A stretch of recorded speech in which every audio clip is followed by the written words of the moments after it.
Evo sada ću vam objasniti detaljno kako se rade kočnice kod IMT-a 565-77 sa hidrauličnim kočnicama. Znači, ovo je nova kočiona lamela Kron Condor. Znači, ona je 14 mm. Kron Condor, znači za ove traktore.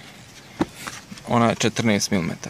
Znači, vidite kako je to bolji materijal, ima u sebi kao nekih metala, sporije se, troši bolje. Evo sad ćemo porediti jednu staru i ovu novu. Evo vidite. Vidite samo koliko je ova uža od ove. Evo vidi se. Znači, ja vam preporučujem ove lamele. Jesu da su najskuplje, ali su i najbolje. Znači, Kron Condor. Sada dalje idemo na diskove. Evo vidite. Disk. Obični diskovi fabrički nemaju ovih opruga. Znači, to sam ja stavio dodatne opruge. Po pravilu ove opruge bi trebale da vraćaju diskove, ali one su slabe i ne mogu da vraćaju i zbog toga dolazi do blokiranja, to jest nevraćanja. Kad zakočite neće vrati, pa se morate vraćati naprijed nazad da bi popustio. Znači, ja sam stavio ove dodatne dvije opruge. Evo vidite, ovo je znači kada bušite, uzmete šaraf, ovaj vijak je M8 40 mm dugačak. Znači, on ne smeta uopšte sa strane diskovima. Evo vidite. Ubušite ga ovdje negdje pri kraju da ostane mesa okolo, da se ne iščupa. A s ove strane druge, znači, morate ubušiti malo veću rupu da se može navrnuti ova matica. I onda samo zategnete opruge. Evo. Znači. I to je riješen problem sa diskovima i sa blokiranjem točkova, to jest da traktor ne može vratiti. Evo vidite, znači, to uradite na diskovima i riješili ste problem.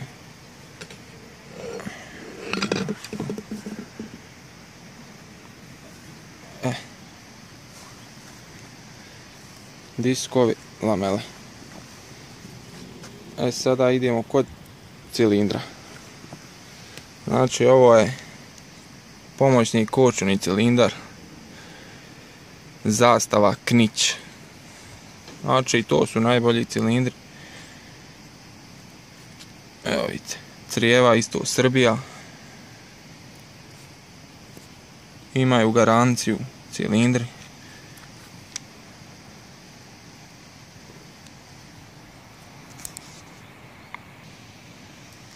Evo znači kako izgleda jedno novo crijevo. To je znači Srbija, zemlja porijekla.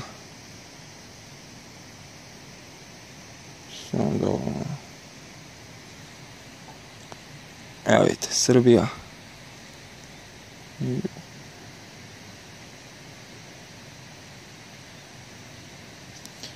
To su ta crijeva, znači crijeva su dobra, izdržljiva, ne pucaju, ne iskaču, ništa.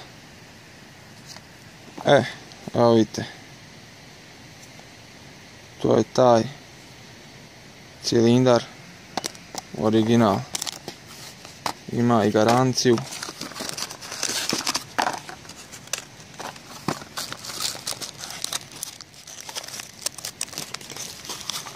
Dvije godine. Evo vidite. Znači, to je taj garantni list. Evo, vidite.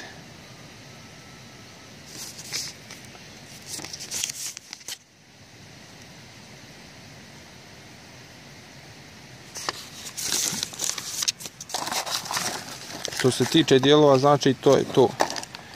Cilindri, zastavi, zastava Knić, crijeva Srbija,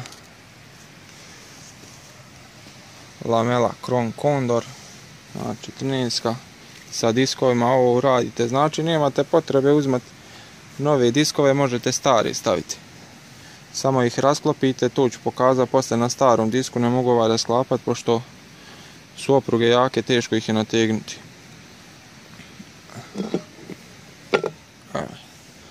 Znači skinete ove opruge, otvorite, očistite unutra. Znači negdje debljina trebala bi biti oko 45 mm. Kuglice, ako su zarđale, obavezno nove kupite 22 mm. Kuglice idu, podmažite, stavite mast, ali nemojte stavljati običnu mast pošto se ona topi. Stavite mast protiv kočune buke, tako se zove mast za auta, podmazuju se diskovi. To je to, znači što se tiče toga. Sad ćemo pokazati kako da stavimo ovo. Evo vidite, tu.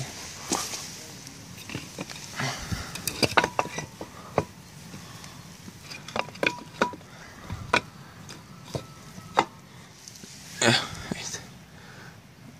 Ovdje sam navario, pošto je cilindar šetao lijevo desno. I sada znači da ne smije odati puno cilindar. Onda ovaj disk, jer cilindar nema snage dovoljno. Evo vidite, znači ovako bude, ali ne smije biti zaglavljen disk. Mora biti slobodno, se može pomjerati. Sad ćemo staviti.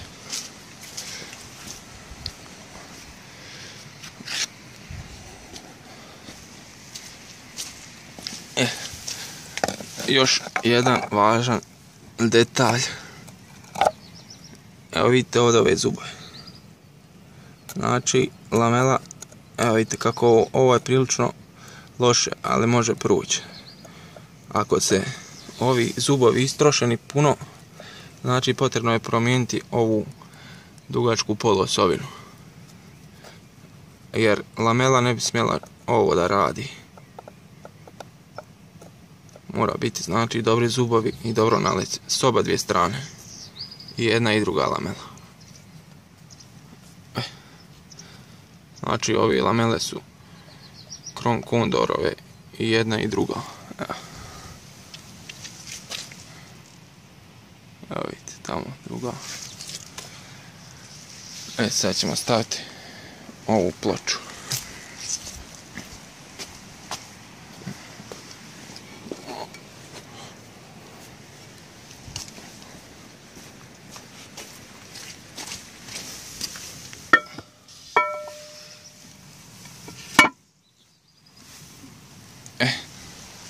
Evo ga. Evo sada smo ju zavrnuli. Evo vidite, znači šta je bitno dalje. Evo vidite tu.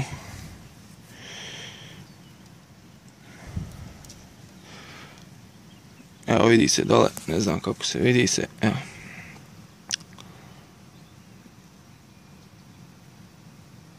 Vidite koliko je lamela prišla uz ovo. Ovo je malo gore. Nije da je lamela odvojena, nego je nema ovoga ivice. Znači mora lamela, disk ne smije šetati lijevo desno, vidite. Lamele moraju biti dovoljno debele, znači disk ne smije šetati ni lijevo ni desno, ni malo. Ali, znači mora se lagano okretati ova, mislim, ne mora lagano, bitno da se okreće ruku. Meni je teško, pošto držim telefon i snimam, ali evo naću neku polu. Evo vidite, okreće se.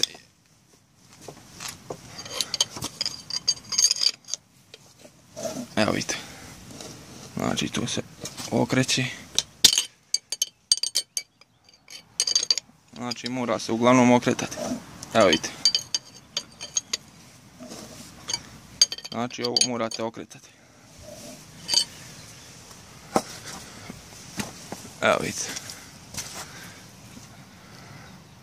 Znači disk ne smije šetati lijevo desno.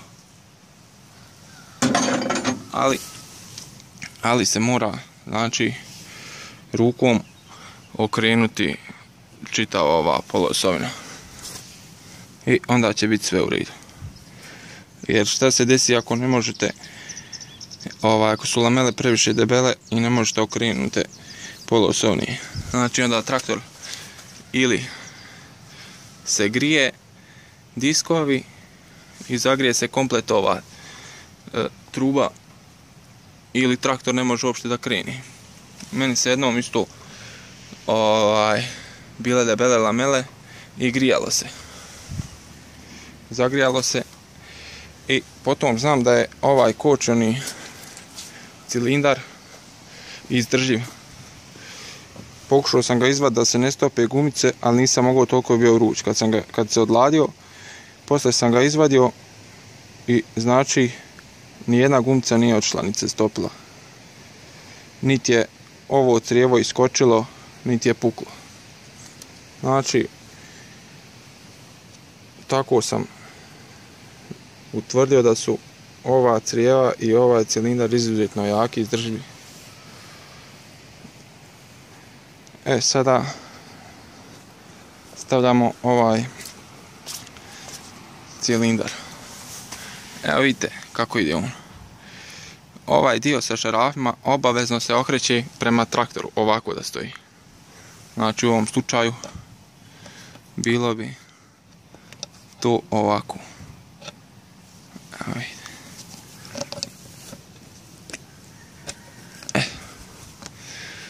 I njega izvrnete negdje, što ja znam, na pola, najbolje na pola. Nemojte pretjerivati, ali nemojte, znači on trebalo bi ga izvrtati i podešavati da može točak blokirati, ništa više. Ali to ima puno posla, znači najbolje negdje na pola izvrnite. Ako točak ne bude efikasno kočio, znači da ga odvrćete još. Ovo sam ja stavio, znači obavezno zaštite da ne upada ništa dole, prljavština, i kapa ide odozgo, sad ćemo pokazati. Željezna, evo, znači ova željezna, odozgo stavite.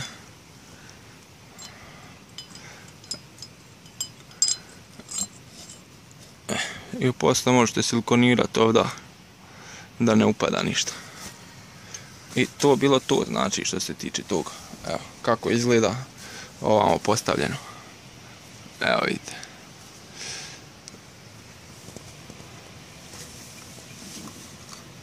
To.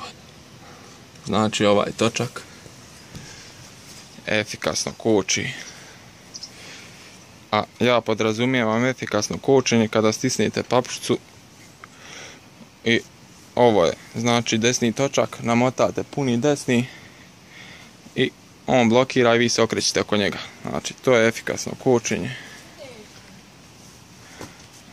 I to je bilo to što se tiče, znači, ovog dijela. Eto. Dalje idemo, znači, na prednji dio, to je glavni kočni cilindar. Ja sam stavio, znači, umjesto onog 2 od Ursusa C360, znači ova 2 cilindra stavite fragakovi. Obavezno fragak, mislim što se mene tiče, ja garantujem na ove nabrojane proizvođače i ovaj sistem kako sam ja uradio. Znači trebate napraviti nosač umjesto, evo vidite ploču, ja sam stavio ploču, izgleda kao onaj cilindar. Ploču sam stavio i ova 2 cilindra. Sada kad smo završili sve to, znači stavili diskove, lamele, uradili sve kako sam pokazao. Znači, vidite, ulje sam stavio posebno sve, znači nemaju ni ulje isto, sve posebno. Znači, ako se desi slučajno da jedan otkaže, drugi ne može otkazati, bar u istom trenutku, nema šanse. 95% garantujem da se ne može desiti tu. Jedino ako je suđeno da tako bude, onda jebi ga, baš te baksuzi. Evo, sada da objasnim, znači kad smo sve završili to, kako da ozračimo. Znači naštelovali ste onaj cilindar negdje na pola, izvrnuli, spojili ste ove cijevi, znači bakarne cijevi, sve novo, stavili ste ovdje, znači nemojte pretjerivati ovaj šaraf polako, da ga ne prekinete, zavrćete ga polako dok ne vidite da ne pušta ulje, znači ne smije puštati i kvasiti ulje. Čim prestane puštati ulje, dobro ste ga zategli, normalno zategnite, nemojte pretjerivati. Ovo je znači šaraf za ozraku. Valjda znate kako se ozračuje, ali da objasnim. Evo, malo je mrak dole. Ovaj ovdje klip ne može se vidjeti od ovih papuča. Evo vidite ovo, znači uglavnom znate ovaj što ulazi u cilindar. Evo vidite.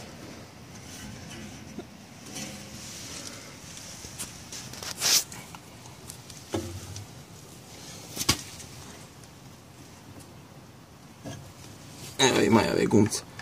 Znači on mora lagano otpustiti do kraja, da može malo naprijed nazad. Znači da ne gura uopšte klip ovog kočenog cilindra, da nema pritiska. Onda napumpate papučicu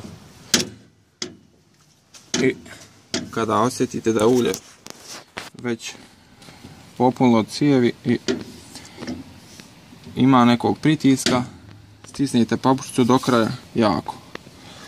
Onda tamo što sam pokazao na šaraf, na kočenom cilindru odvrnete i ispustite ulje. I ponovite jedno, šta ja znam, 3-4 puta dok ne izađe vazduh iz sistema. Znači mora ići mlaz ulja bez vazduha. I onda zavrnete. I opet napumpate.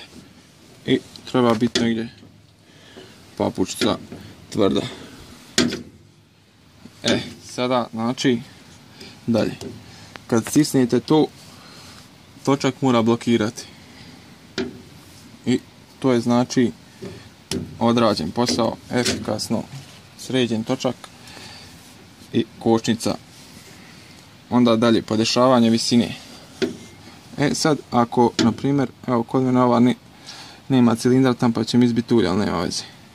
Ako dođe nisko dole skroz, znači ova je evo viša ovako. Sada šta trebate raditi da ih podjednačite, da budu jednake kad stisnete, da isto uvataju. Znači ovu nižu uvrćete u cilindar, onaj klip, a ovu višlju izvrćete. I tako ova postaje niža, a ova višlja. Sada sve zavisi od ukusa. Neko voli niže da vata, neko na sredini, ovako kao ja, a neko voli odmah na početku.